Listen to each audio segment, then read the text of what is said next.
This episode is brought to you by Indeed. Hiring isn't just about finding someone willing to take the job. You need the right person with the right background who can move your business forward. If I wanted candidates who match what I'm looking for, I'd trust Indeed sponsored jobs. Hiring? Indeed is all you need. Stop struggling to get your job posts seen on other job sites. Give your job the best chance to be seen with Indeed's sponsored jobs. They help you stand out and hire quality candidates who can drive the results you need. Sponsored jobs boost your post for quality candidates so you can reach the exact people you want faster. And it makes a big difference. According to Indeed data, sponsored jobs posted directly on Indeed are 90% more likely to report a hire than non-sponsored jobs because you reach a bigger pool of quality candidates. Join the 1.6 million companies that sponsor their jobs with Indeed. Spend more time interviewing candidates who check all of your boxes.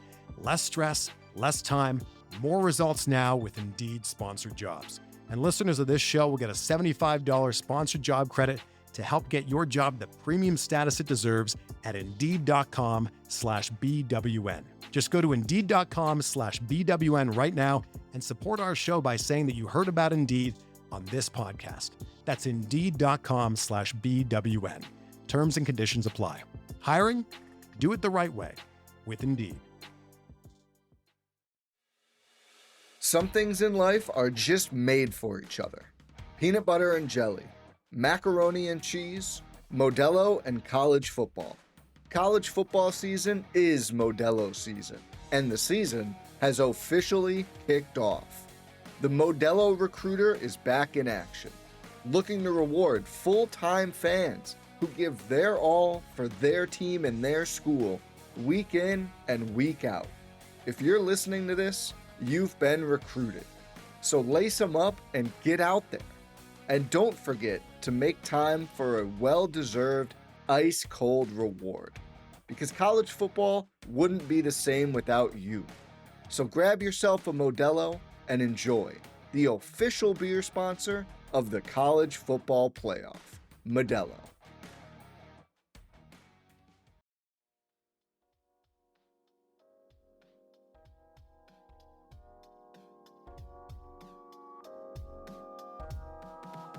What is up, Cal fans? We are back with another episode of California Golden Bearcast, special edition Golden Tweets. Tweet, tweet. I am one of your hosts, Andy. Alongside me is Rob, as always, and we are going to dive into some of our delightful tweets after the UNC game that are all going to be positive comments and nothing doom and gloom like I just talked about in regards to my own experience. All right, let's start with Sid. Is Sid number one? Sid's number one. You want me to read it or you want to read it? Fire away. So happy we got a win and that I got to see everyone. Almost. Hi, Andy. I feel confident that we can get to a bowl game, but I feel like the offense keeps stalling after a few good drives. I know defenses adjust, but it seems like everything stops working. ... Question mark. Exactly. Exactly. It's like that gif. I mean, I that is fundamentally, I think the Duke game is an interesting one because things started to crumble before halftime, and then after halftime, we made good adjustments, as Rob had mentioned in a previous podcast.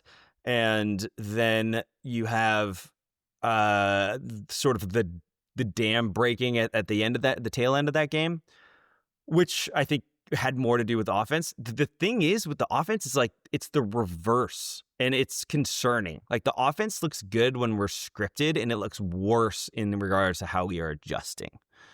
And I think that is a problem. But there's a bigger picture concern here. Well, it looks like I'm just like breaking our plan, Rob, but going back to one of the golden tweets from the Duke game is, like, what is it about our offense? Like, Rolovich had a great offense at Hawaii and was very successful at Washington State.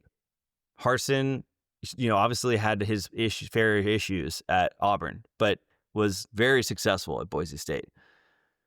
And it kind of looks and feels similar to the same frustrations we've had with every offensive coordinator under Wilcox. Right? Like, it's weird. It's almost eerily weird we've had these frustrations, whether it's Musgrave, we've had these frustrations, whether it was Bo Baldwin. It's kind of wild when you go back and you actually think about how many offensive coordinators we had and how the offense seems to struggle in very similar ways. And if I had the answer for it, I promise you I would be doing everything in my power to get Wilcox his email or phone number and literally sending it to him so that we could figure it out. I don't know. I think defensively I'm more concerned than anything because that should be the bread and butter of the team. There should be a structural foundation of success. And instead, I'm finding it like we have a little bit of a lack of identity there. I know Rob listened to the other podcast to hear Rob and I go much, much deeper on that. But I don't know. Rob, do you have any answers? Not necessarily answers per se. I think that the toughest thing, to kind of eval is everything goes hand in hand in any sport. So like the defense performing badly, like how much of that is due to also the offense not being able to sustain drives and the defense is getting back on the field like constantly, right? Like we can go back and we talked about the Duke game, like coming out of the second half, the defense got 3 straight stops for the offense, but the offense couldn't do anything with the ball and the defense just kept trotting back out there. And ultimately, they were gassed, and it broke because Duke has very good wide receivers and a very good quarterback that can throw the ball. So, and that's kind of the thing. It's just if you can't sustain drives with the ball, when you have possession of the ball, it's like you're asking for mistakes to be made if you're just constantly giving the ball back, which is why time of possession matters, because that dictates not only the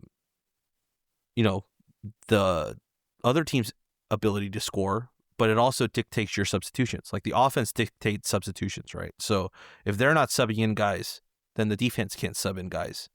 And if you're going, it doesn't matter if you're going tempo or not. So like you can start to just wear guys down. And that's kind of what's happened with our offense our team, I think, overall over the last few games, where our defense just starts to wear down as the game goes on because our offense just can't seem to sustain any drives. But yeah, as Andy said so aptly, if we had the answer to this, we would be sending multiple emails and multiple text messages to tell him this is the right answer. We would not be keeping it to ourselves. Absolutely not. No, why would we? But yeah, it's tough, and I think we do need to have a very real conversation about, Andy. I know you read the comments and on the site and some of the other conversations that are happening on the side, and we talk about how the offense, just about the offense, like the offensive line can't seem to generate, enough running lanes, or the offensive line can't seem to pass block enough for Jaren, and the wide receivers and the skill position players just can't seem to catch the balls. And I've seen all of those reasonings, but like the one reasoning I haven't seen, which I think we still need to have a conversation about, is like Jaren's development has stalled a little bit. And that's not like a knock on him or anything. It's just, this is what happens when you have a true freshman quarterback. Like there just comes a point where he needs to grow, and it's not based on just ability anymore, because there's enough tape on him that other teams have also good defenses and good defensive coordinators that do their job and watch tape and game plan.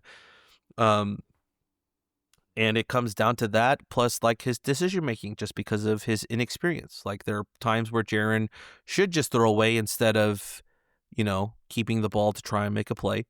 And there's also times where instead of running out of the pocket, like he should stand in there and be able to make a throw as he's about to get hit, but sometimes doesn't. And all that just comes with experience. And we're seeing that growth happen in real time, but that growth isn't necessarily exponential. It's like incremental.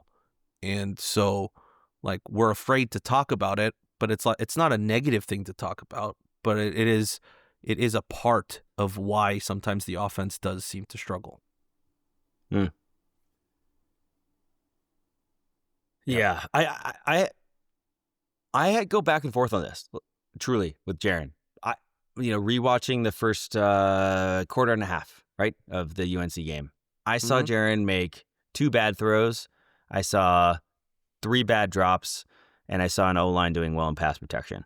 I actually think it just comes from I don't know why I necessarily, I just feel like we're maybe a little bit too predictable, or like we can't really have that running success.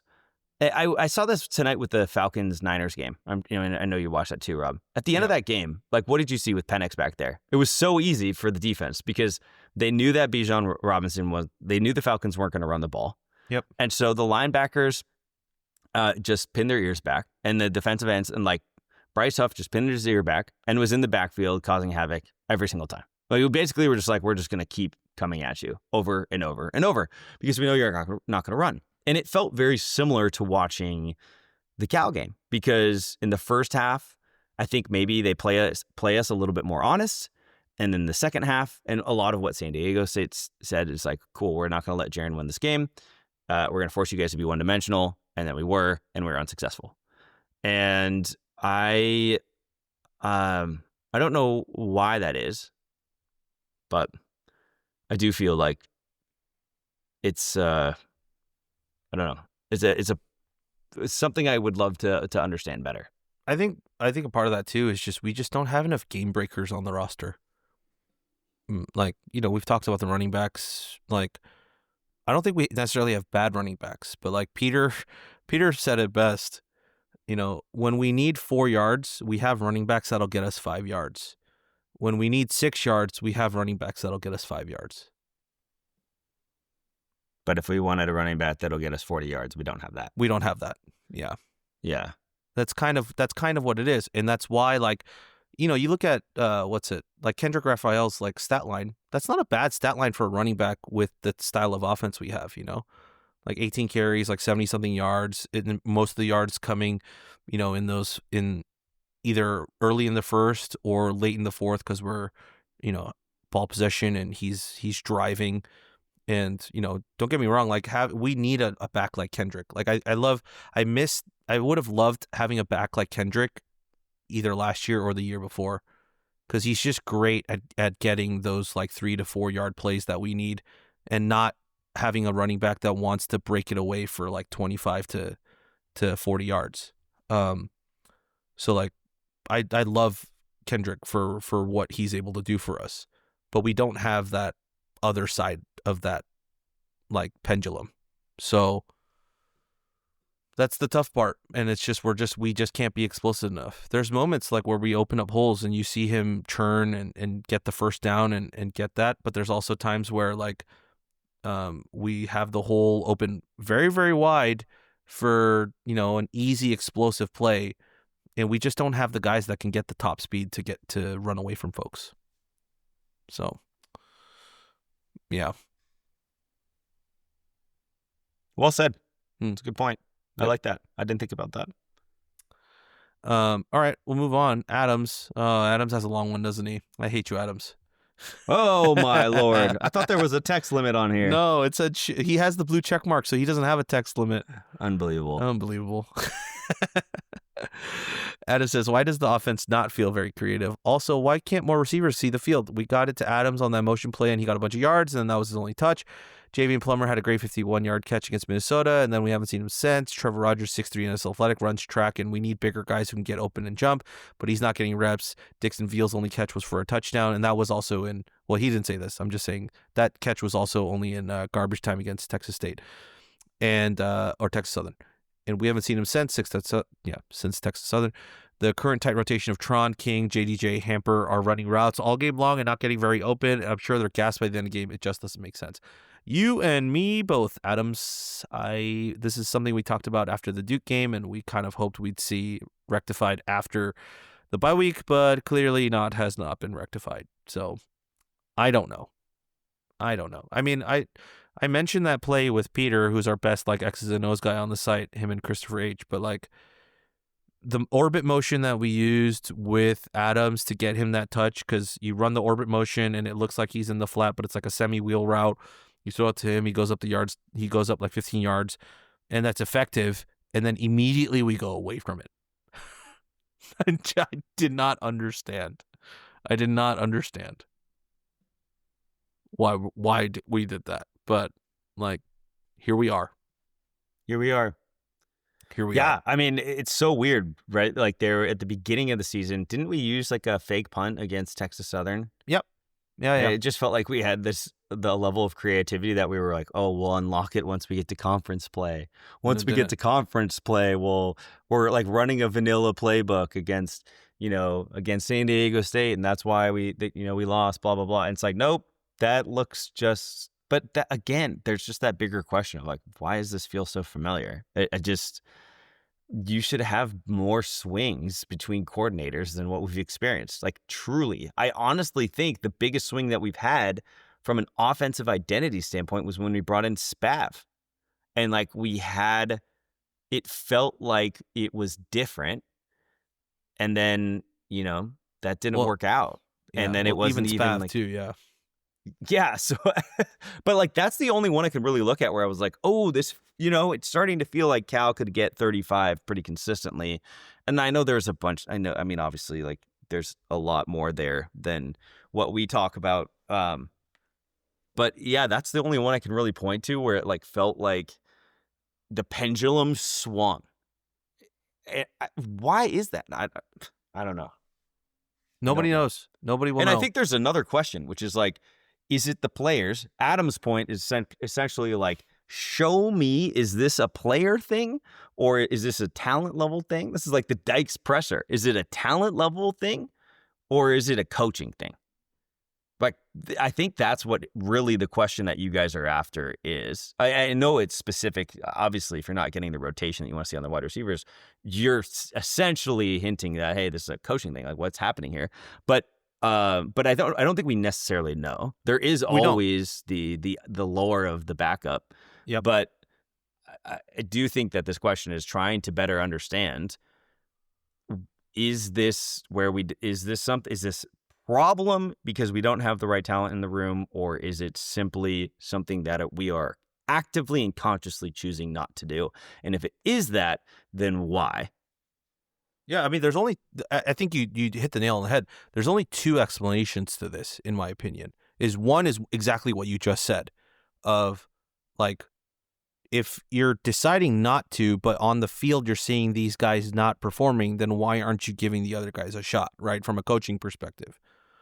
The other side of that argument from like a player's thing is like, how bad are the rest of the receivers in the room that you're unable to play them, right? And it's like it's one or the other that you have to answer. It can't be both, because if it's both, then it's a massive failure on the offensive staff to develop guys, top to bottom, and bring in recruits. So I don't know which one it is, and Andy, you've been in that building before. Like, unless you're in those rooms and seeing how the coaches are evaling, we on the outsiders will never know. Mm-hmm. That's just how it is. This episode is brought to you by Indeed. Hiring isn't just about finding someone willing to take the job. You need the right person with the right background who can move your business forward. If I wanted candidates who match what I'm looking for, I'd trust Indeed sponsored jobs. Hiring? Indeed is all you need. Stop struggling to get your job posts seen on other job sites. Give your job the best chance to be seen with Indeed's sponsored jobs. They help you stand out and hire quality candidates who can drive the results you need. Sponsored jobs boost your post for quality candidates so you can reach the exact people you want faster. And it makes a big difference. According to Indeed data, sponsored jobs posted directly on Indeed are 90% more likely to report a hire than non-sponsored jobs because you reach a bigger pool of quality candidates. Join the 1.6 million companies that sponsor their jobs with Indeed. Spend more time interviewing candidates who check all of your boxes. Less stress, less time, more results now with Indeed sponsored jobs. And listeners of this show will get a $75 sponsored job credit to help get your job the premium status it deserves at Indeed.com/BWN. Just go to Indeed.com/BWN right now and support our show by saying that you heard about Indeed on this podcast. That's Indeed.com/BWN. Terms and conditions apply. Hiring? Do it the right way with Indeed.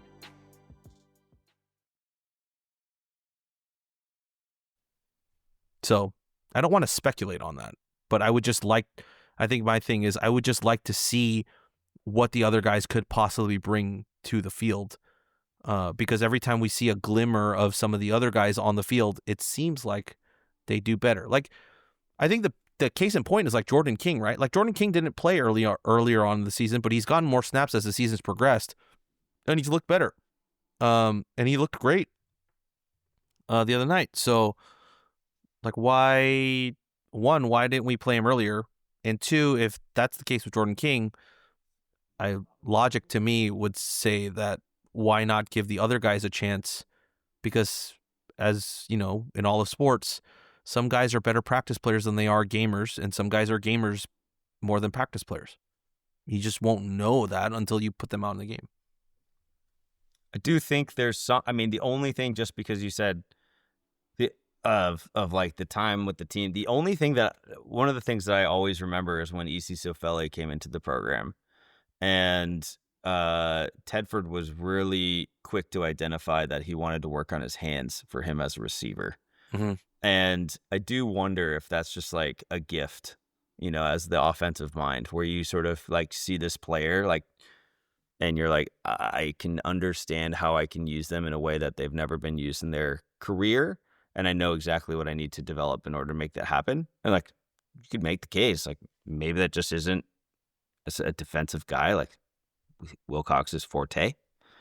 He can clearly do it on the defensive side of the ball. Yeah. We've seen a bunch of players play different positions there and move around and have them be successful and go to the NFL. But for whatever reason, I don't know. But it's like not even Justin, right? It's like it's the position coach too.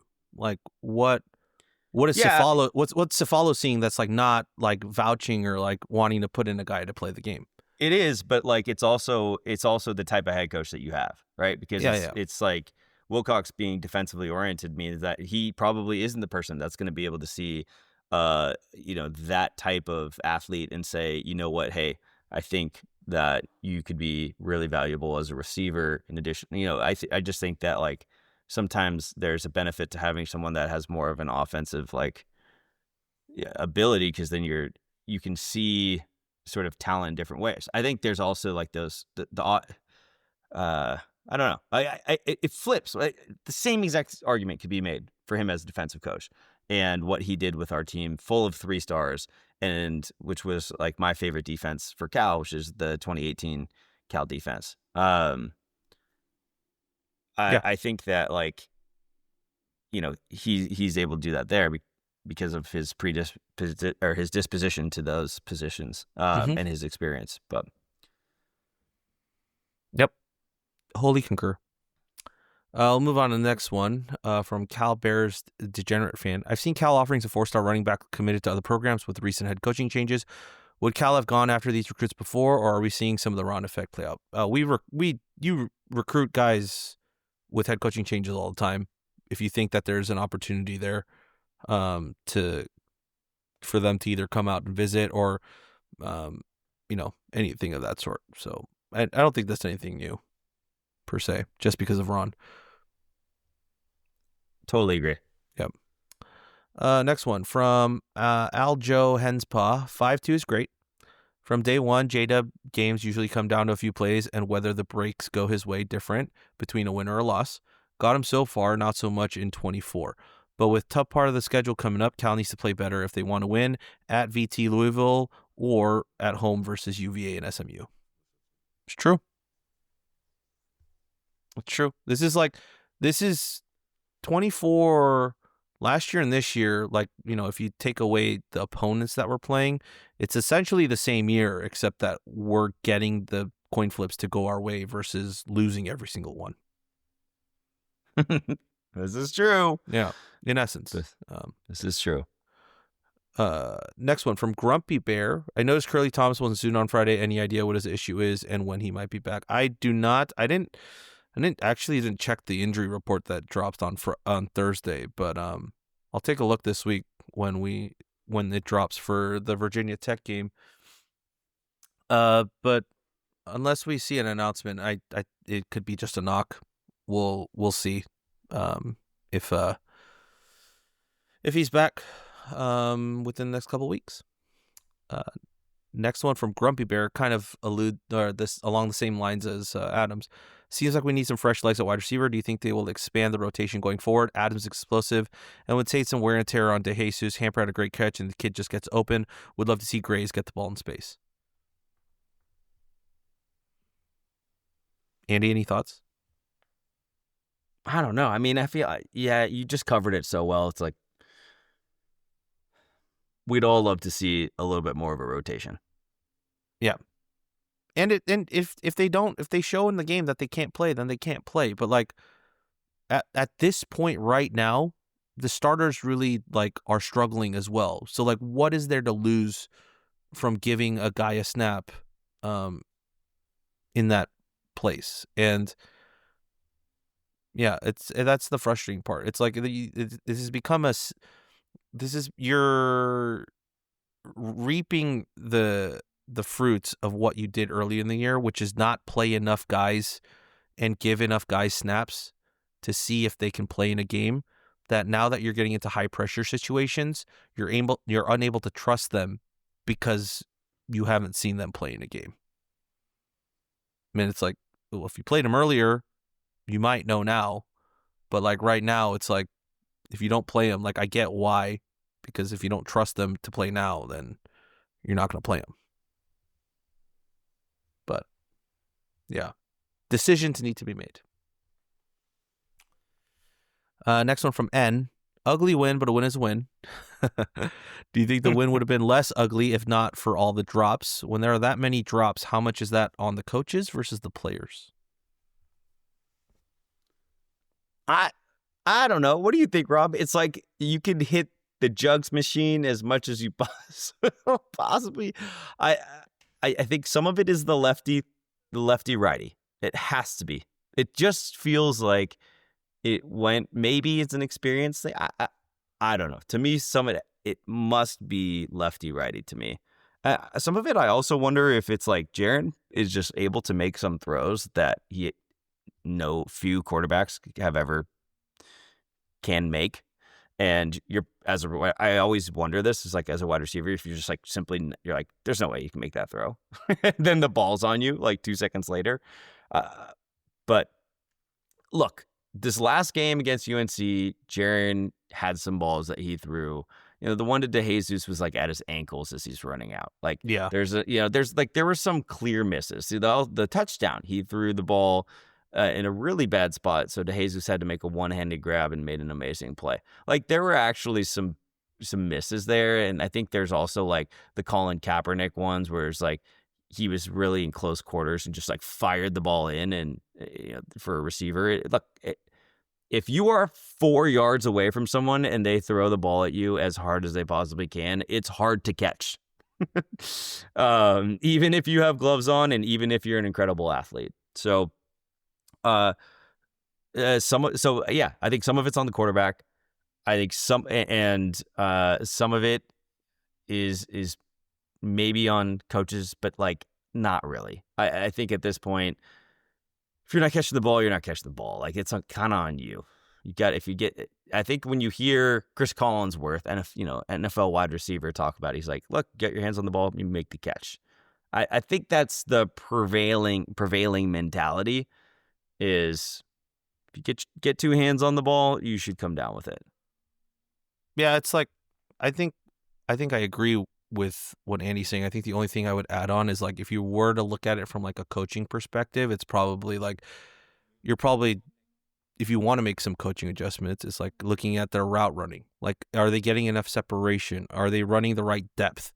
Like, is there a chemistry issue between the quarterback and the wide receiver? Like, if he's running a 5-yard in, is he really running a 5-yard in, or is he running like a 4.5-yard in?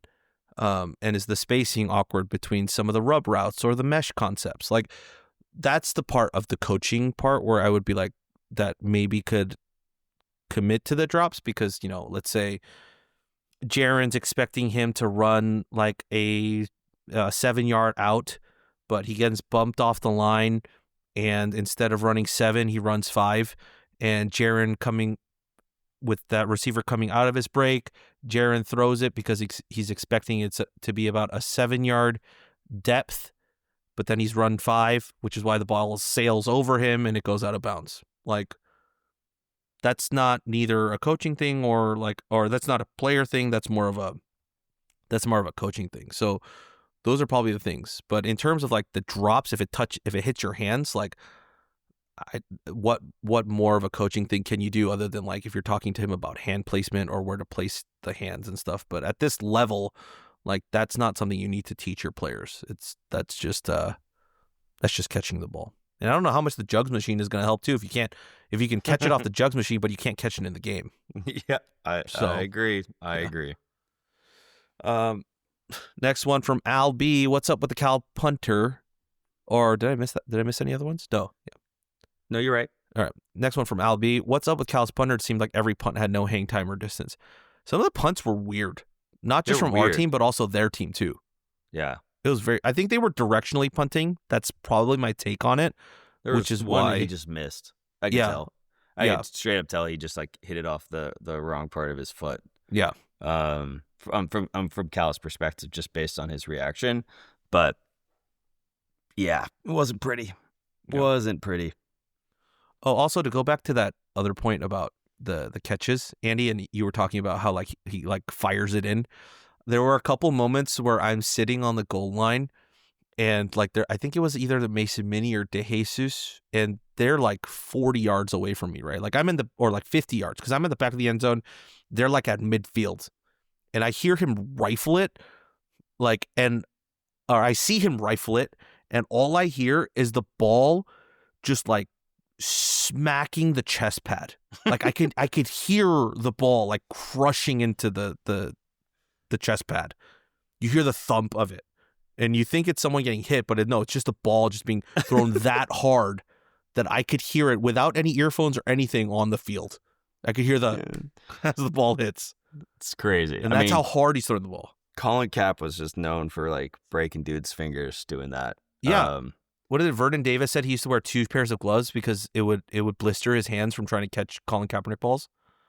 Like, it's wild. Yeah. I remember like trying to catch my buddy Will, and he threw like 85, like a baseball, and he would throw like as a pitch, because he was a pitcher. So like instead of playing catch, like where you would catch it more up at your like eyesight, he would throw it down like where it would normally be. Sure. And it was so hard, so difficult, and it's scary as hell. So scary, so scary. Yeah. So I mean, like, I have a lot of empathy for those receivers, and I think that a lot of the times you see the ball get there and you're like, oh yeah, you should have caught it, and it's not always the case. No, it was very, very common with Colin Kapp. Yeah, you have to give some leeway, because it's like the average person, like not even the average person, but like you have to understand the physics of all that, right? Like these guys are running at full speed. And trying to locate. So your legs are going in one direction and your head is tilting to find the ball in another direction. And then your hand-eye coordination is getting your hands to where you think the ball is traveling towards. And all of that happens within a matter of seconds. Like, it's crazy how fast it occurs. Sometimes you just can't react fast enough. Totally agree. Yeah.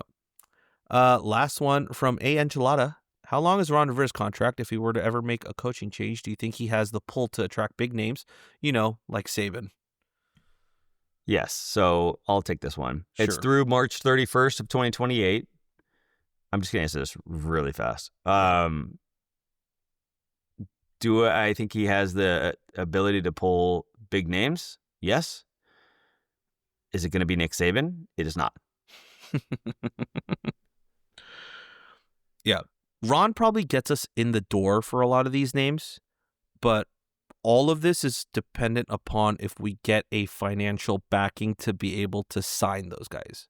If we don't have the war chest to go after these guys, then Ron going through and meeting with them is pointless.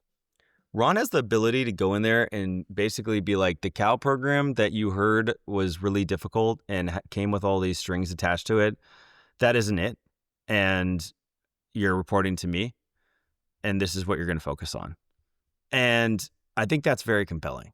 So it helps dispel sort of that narrative. To your earlier point, Rob, that was out there. And about administration, stuff like that. So perfect face to help, talk to someone who might be like, oh, I don't know about public university stuff in California. Like, you never hear about that with UCLA. So I'm hoping that Ron just gets rid of that. But, look, it's not going to be Saban. And there'll be a time and place for this conversation. And it'll very much depend on how the rest of the season goes. Yep. I wholeheartedly agree. Well, that's it for the Golden Tweets, everybody. Thank you for listening. This has been the California Golden Beercast.